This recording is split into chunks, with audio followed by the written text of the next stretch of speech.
Hi, this is Allison DiNicola with US Games, and I'm thrilled to be here today with Judas Knight and Jerome VanDyke, the creators of the new Tabula Mortem spirit board deck. And I wanted to invite them here. We have so many questions and so much to look at and to hear about, to share with us how they create, what their inspiration was to create this board, how to use the board.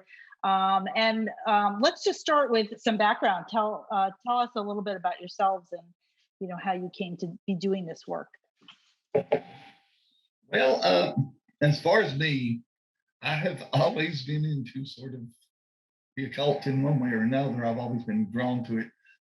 The tarot in particular. The tarot was always really important to me. But as I wrote in the book, I got into spirit boards when I was very young. And Jerome's background was mostly religious, wasn't it? Very Christian. And when I met him, I introduced him to all of that. Yeah. And before we do it, we had an occult store. That's what gave birth to everything, really.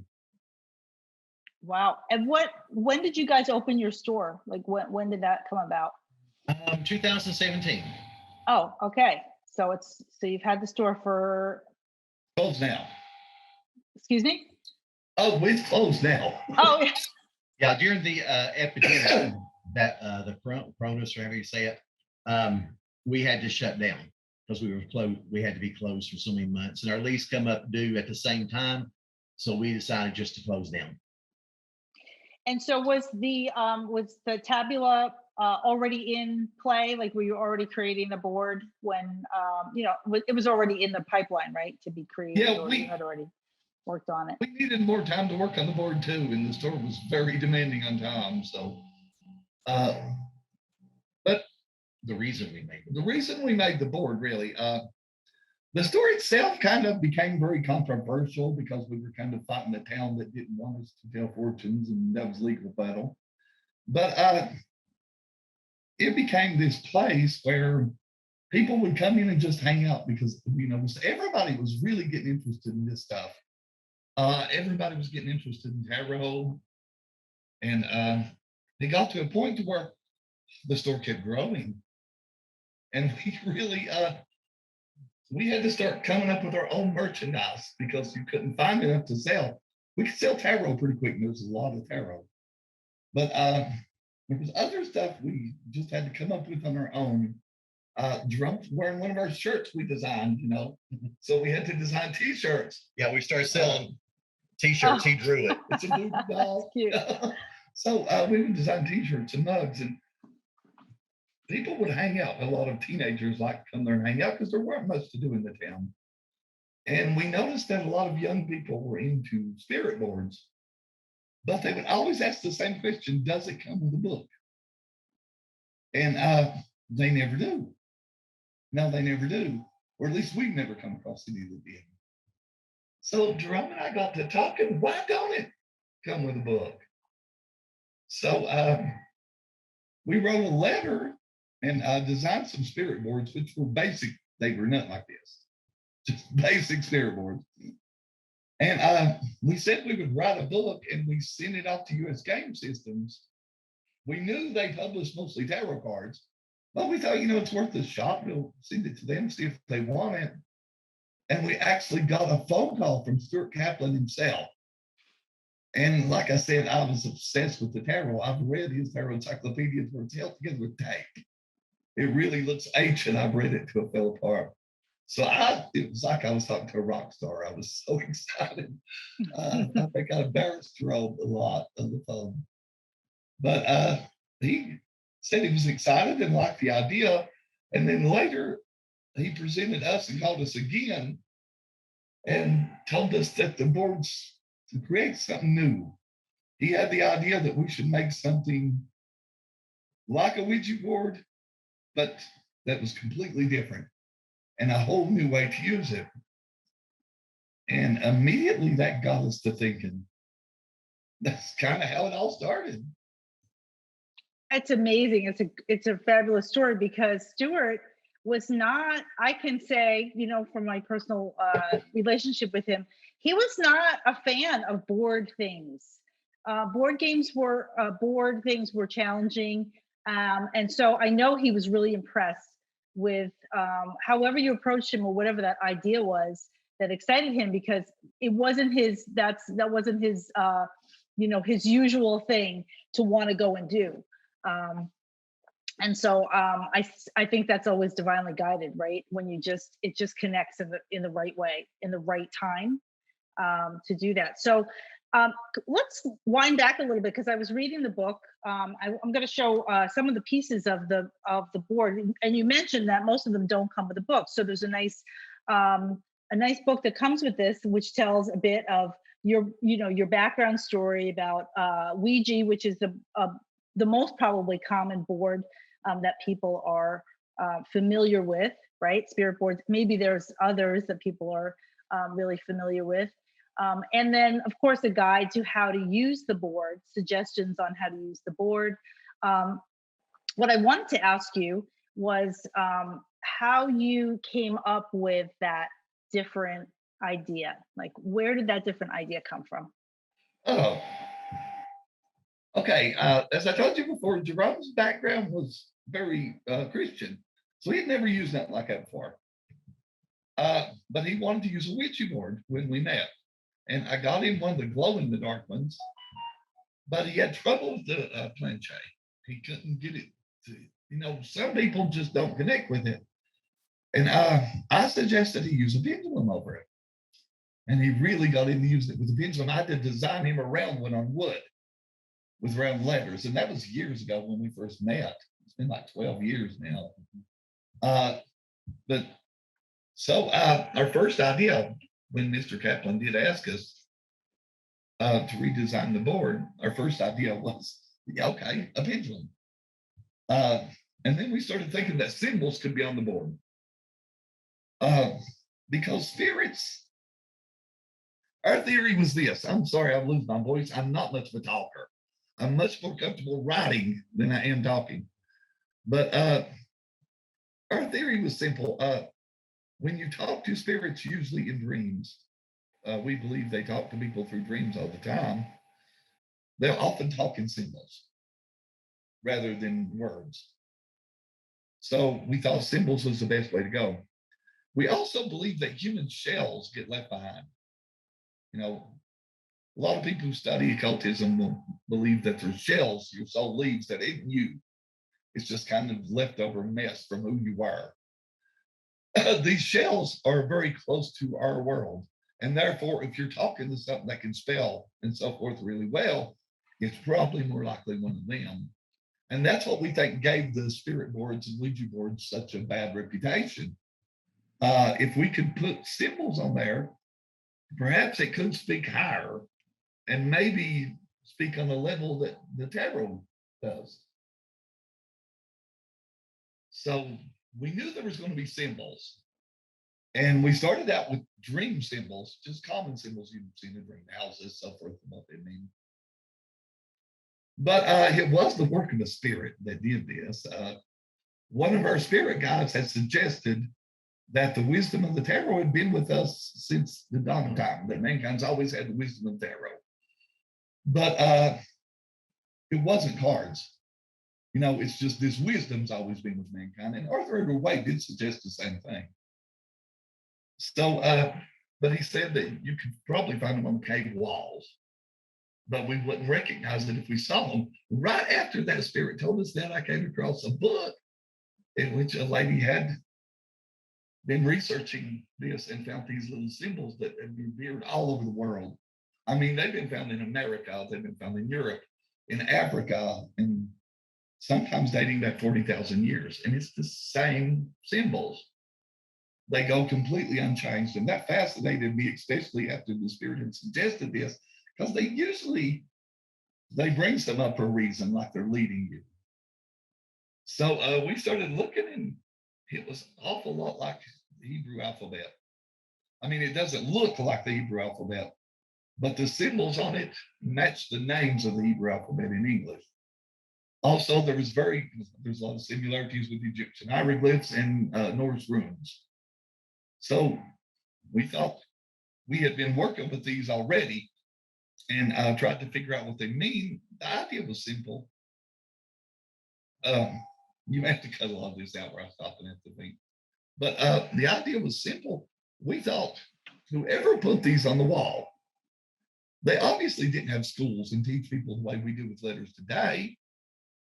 They put it there for people to find a long time after. They must have thought whoever sees this is going to know what it means just by looking at it. They must have felt that. So we thought, well, nature, these people lived in nature. So let's find all these in nature and what they would mean. And we're basically going to use the Hebrew alphabet as our structure to keep it all directed to tell us where to look. And we already worked out a lot of this and then drew on little cards, just took blank cards and drew the symbols on them and was using those. Well, on the board, we were having discussions with Paula and Jen and trying to decide what exact symbols to put on the board and what not to, because there was lots of symbols we were starting with. And Jerome and I just sent them the suggestion of the cave rooms and told them what we've been working with, and everybody got very excited, and we knew then that's was what to go with. The pendulum planchette, we wanted the pendulum, but a lot of people prefer, the traditional planchette that moves across the board. I'm going to show it while you're talking about it. And that's what the planchette or the planchette looks like. Yep. So the interesting thing about that is we don't know who came up with that. We do not. Let's cross between the two, because we got a letter back from US Game Systems and somebody there had come up with it. We're like, oh, that's perfect. That's brilliant. Yeah, we don't know, but we think it may have been Paula. It may have been Paula or someone. I'll verify that. It did remind me of, as I said, when we first logged on, that when I was a kid in the early 70s, we had Ouija board, which had no instructions, right? And it had the planchette it was like a magnifying glass. That's what it looked like. It was like a plastic piece. And we would, go downstairs on Friday night and, try to call the spirit, answer our burning questions of the moment. So it took me right back to that. It really, when I saw it, I was like, oh, I remember that. But I love that they included a chain so that this could become, right, the pendulum. There's something interesting about that too. If you're wanting to use this as a pendulum, I just discovered this today. It has a hard time swinging to the entire letters because the chain isn't long enough. But if you unhook this, if you just unhook it from one side and let the end there just kind of be a stopper, it will not go all the way through. Yeah. And you can get a much larger swing over the entire board. And we discovered that yesterday. We had the board out again. This is our new. This is our newest activity at US Games. We just can't get enough of the board, so we took the board out, and we were playing. Everybody who kind of comes over to visit, we're like, let's take the board out and see how they experience it, just to ask different people to come to it. But I did want to ask, I know that you guys had a chance to, we sent one out to you before it arrived. And I know you had a chance to use it. So if you don't mind sharing, what your experience was or what happened. Because I'm nervous, actually. I didn't know I'd be this nervous.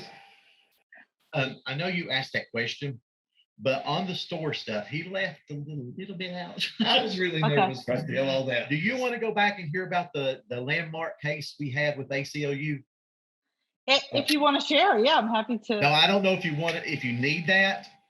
It was actually, they sued the town because of tarot reading. Oh, wow. That's amazing. But when we opened our store in 2017, it was a little store. We opened it up with $1,000 worth of merchandise. That was a little trailer. A little trailer. Where is the town that the store was in? It's down in Richlands, Virginia. Okay. And they told us when we got a license, because everybody was really religious and loved the people on over this lust. And they told us when we got the license, didn't they, that we could put the word tarot on the side. And her name was about magic and tarot reading. So we had to say that was her name. Okay, back to the story. We opened it up. Well, to bring business into the store, we thought, let's give out free tarot readings every time somebody bought something. So we'd do a little quick 3-card spread. Some way it got out. Well, the churches went wild over it, that we were doing tarot readings. The police would eventually sit to the store and told us if we were caught doing tarot readings in town, we would be arrested. So tarot reading, when you have a tarot store, that is a pretty big part of your business. So we contacted the ACLU. They took our case. It went to court, like through, what do they call that? Where a person just sits and decides. It's a mediator. Mediator. Yes. Okay. We went through that. And we actually fought the battle and won. Well, we didn't win. The town gave in. There was no court. They gave in. Well, they gave in. After a lot of struggles. But by doing this, the president, what do you call it? President now is that tarot reading is legal in our town. They can't do any stuff. They can't stop it. They can't do anything. And now other courts can use this and decide where they are making tarot reading illegal. It's on the records that we got to read. They couldn't charge us any extra fees or anything like that. And by doing this, in 3 years' time, our store grew bigger than we could almost handle it. It went worldwide. We were doing interviews all over the world. We were on TV 4 or 5 times over this. It was a big battle that we fought and won for tarot readers. One time the town that made us told us we couldn't read in the store.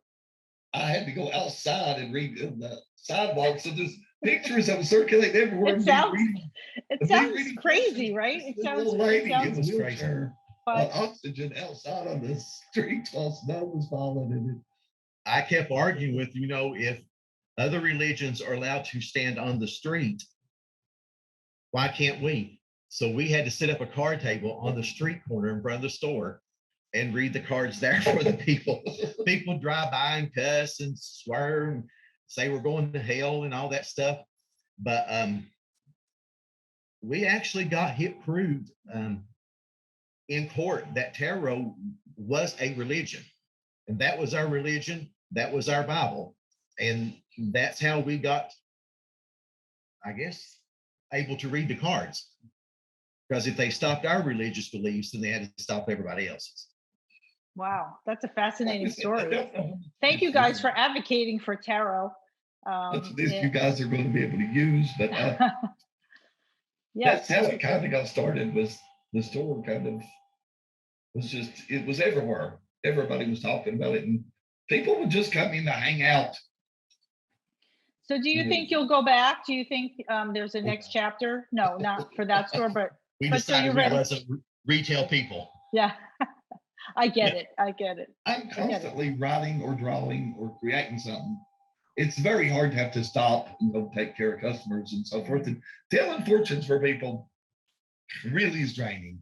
I mean, it was draining. It leaves you exhausted if you do it all day long. Yeah. And another reason we made this board, a lot of the teenagers that come in didn't like the boards that we had. They wanted something a little darker. When people think Ouija boards, they think dark, spooky stuff. I mean, you want it to kind of feel dark and spooky. Most of the boards we were getting weren't Ouija. We had Ouija at the end. They were called spirit boards. But they were spirit boards from smaller companies. They would put stuff like angels and stuff on it. And that was just the opposite of what people were after. So that did set us on the path to make one more that would attract more people. Well, this is a beauty. I want to show some of the pieces. Hopefully I can. I don't have, I don't know that the camera is great here. But so the board folds out. And as you said, on the outer rim, are the letters on the inner rim are the cave runes, right? And then there's numbers on the third ring. And then there's the elements in the four corners of the board. Tell us about the center of the board. Tell us about this. Okay, that is the Van Papa Legba. And Papa Legba was involved in this. So, like I said, when we first started the store, we were looking to bring in business. And I research a lot of magic and religion, both of us do constantly. And we kind of compare it together. And we've gotten to working with some voodoo because we've both been fascinated with voodoo. And voodoo's not necessarily dark. It's actually quite a joyous, happy religion. But we wouldn't say we're that well skilled in voodoo. But we did try to contact Loa. And that's what, in voodoo, Loa are the spirits that are between the gods and man. They're messengers. They're comparable to ancient, to saints and angels. So Legba, you have to get hold of Legba first because he's the gatekeeper who controls both sides of what comes and goes.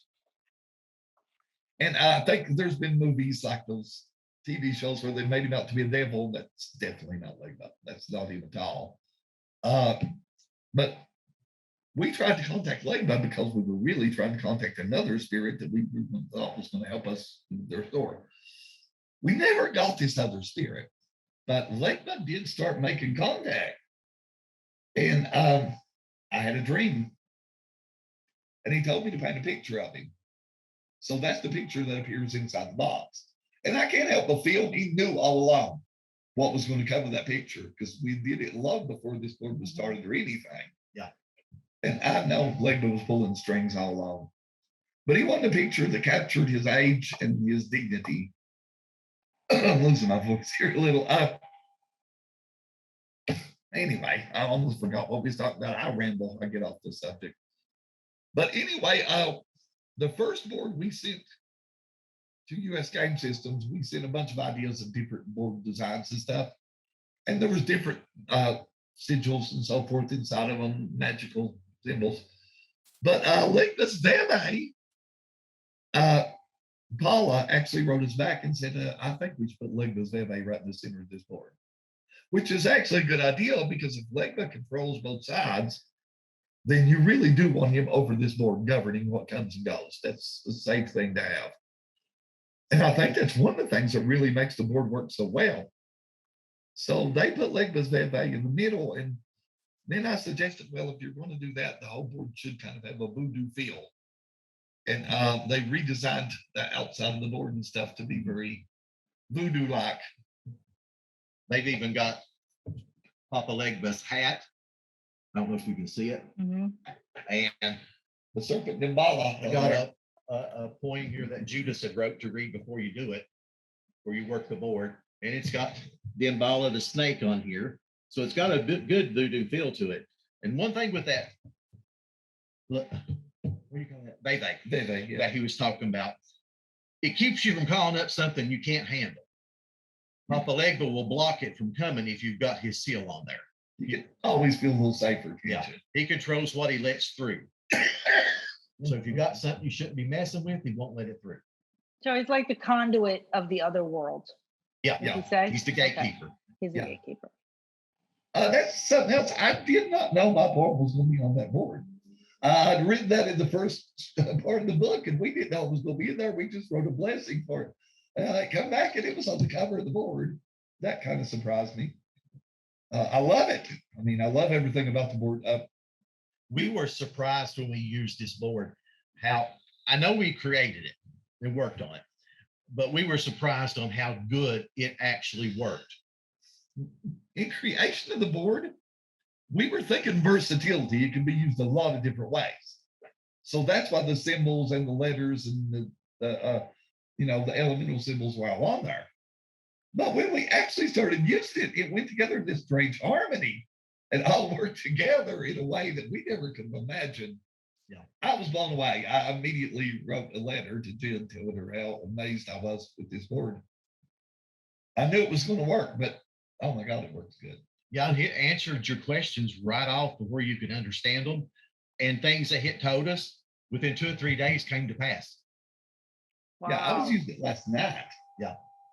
So give me a little preview, because you guys are the creators, how you approached it, and like, how that, maybe that first session or any session now, do you go through the opening prayer each time? How do you tell us how you do it? Tell us how you do it, because this is what everyone's kind of curious about. Like, how do you guys do it? We want to know. Yeah, with magic in the spirit world, always trust what you feel. Now, always trust your feeling. If something starts to feel wrong and off, go with that, because we're really dealing with the intangible things. All we can trust is our feelings. We can't trust sight, hearing, sound, anything anymore. But it's always a good idea to put a circle of light around the board. And the board itself will remind us again and again when we don't do it that we should. Yeah, Hit insisted that Hit wanted a circle put around it when we used it. There's a magical belief that the hand you're not used to using is the most powerful. Mm-hmm. So if you're right-handed, most magical work is done with the left hand. When you're left-handed, do it with the right. So cutting the tarot deck, you cut it with the left hand. Sorry, you'll get better results from the pendulum if you use your left hand. If you're right-handed, that is, vice versa, brother. But making that circle probably should be done with your left hand. And we need to tie the physical and the spiritual together. They have to be both the same. So whenever you go to put a circle around it, you also want to do it in the spirit world and in the physical. Close your eyes and imagine, try to see the light building all around you. You can feel it build inside you. You can take it, it can be as simple or it can be as long as you want this ritual to be. All depends upon what feels right to you. But let the light build inside of you. Maybe with every breath you pull in, try to pull in light. And with every breath you breathe out clouds until you feel filled with light. And when you get that light inside of you, try to see your own hand, even with your eyes closed. And once you can get a vision of your hand, try to feel the light building in that hand. And then you can use your finger and draw a circle of light around the board. Each time trying to open and close your eyes. So you're doing physical and spiritual, but you want to see that and feel it around it. And that's a circle of protection. It's basically going to block out any dark shells that may be listening into what you're saying. All magical work does attract dark things. Even if you cast a spell with a simple candle, it will attract dark stuff. I don't know why Ouija boards tend to be the things people blame the most for this, but so it's a good idea to do that. And then, like Jerome said, you knock on that board 3 times because you're really calling something up. You want to knock. It's more of a courtesy to let something know that you want to talk. So that's how I would. And when you're through, always say goodbye. Go to the goodbye on the board. So that closes it off. Mm-hmm. Awesome. But we were surprised on how well it worked. We've been we've been playing around with different things. We're a little unorthodox because a lot of us are tarot readers and not board readers, right? So we're playing around. But I wanted to mention this. Everybody who took the pendulum, after we did the circle of light, we opened the energy. Everybody kind of took a chance of asking questions. I don't know. We don't know if that was, we were in the, the best, or if one person at a time should be, overseeing the board. But almost all of us, 6 out of 7 people, came to the crutch with their pendulum, which we wondered, we didn't really know. And then we also wondered if that was Stuart, because we were in the conference room, kind of, making his presence known in choosing that symbol. So it was very interesting that we all came to the same symbol, with our eyes closed, using a pendulum, that kind of thing. And that was the area in the board that was drawing and that was just my summary of what went in my head about the crutch and maybe somebody who had, had some suffering or some pain or gone through something. So I don't know, you know what I mean? I don't know a symbol that came through, but it was it definitely is interesting, and we're still kind of uncovering our own way of doing it, I really think that's how everybody needs to learn. The best way to learn is trial and error. Guidelines are basically there to keep you from doing something to get in trouble. So that's why the sort of do's and don'ts are in the book.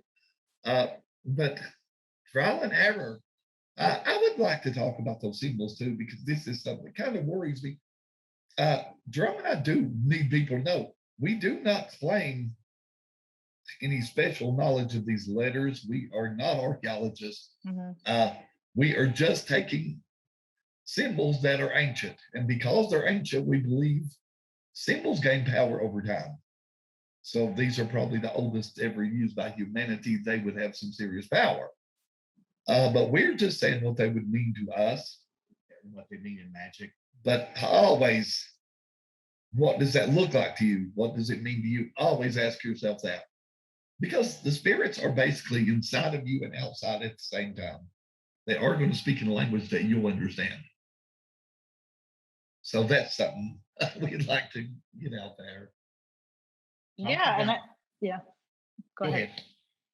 I appreciate that, because I feel like with any ancient language or ancient visual, that the conscious mind is not categorizing it and figuring it out so much, and it's more the subconscious mind has the answer, or makes the or like you said, the feeling sense, your clairsentience is like, I know what that feels like or what that means to me, and it's not so much a conscious thought.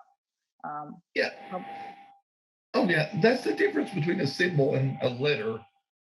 Your brain understands a letter, what sound it makes and so forth. But any symbol, the soul understands it. And it's almost beyond words. It's understood by the soul, not so much by the mind. The mind simply tries to put it into words. I think that's really what's great about this board is the symbols raised it to a higher level, a much higher level. Tell her about when you were using it, what you felt like you were speaking to, considered this regular spirits. I didn't feel like I was talking to a spirit. I felt like it was almost the universe itself answering my questions, like you would if you were reading the tarot. You don't feel like that's a spirit. You feel like it's the universe answering you. And that's what I felt like. It didn't feel like anything dark, and it didn't feel like, I know when I'm talking to a spirit, my hands get as cold as ice for no reason. There's all these warning signs that we know. And a lot of times they can't spell. Yeah. But sorry about smoking, I'm trying to quit. But we did feel like we were getting something much higher. And the stuff it told us did sort of come true. It came true like the next day. Yeah. Are you finding that it's getting stronger as you, like, your connection to it's getting stronger as you use it? I felt like the board was calling to me at times. I didn't want to put it up. We couldn't think of any more questions. I was using the board, and Jerome and our oldest son are sitting just asking questions, and it's going all over the place and answering. And the great thing is you don't have to wait for it to spell stuff out, because it can answer with one symbol, and that saved a lot of time. Yeah. Mm-hmm. So let me ask you, if you were suggesting that somebody use the planchette or use the long string, on the piece that comes with the board, are you just going to let it spin as you ask the question? Are you going to just let it bring it with your non-dominant hand onto the board and let it take you to that place? Or are you going to be more defined in the way you're doing it, or is it just individual? I'm very loose with it. Okay. I'll be very loose with it and let it spin and just talk to me. Then we'll ask questions and let it answer them, but at the same time, it's free to say whatever it wants.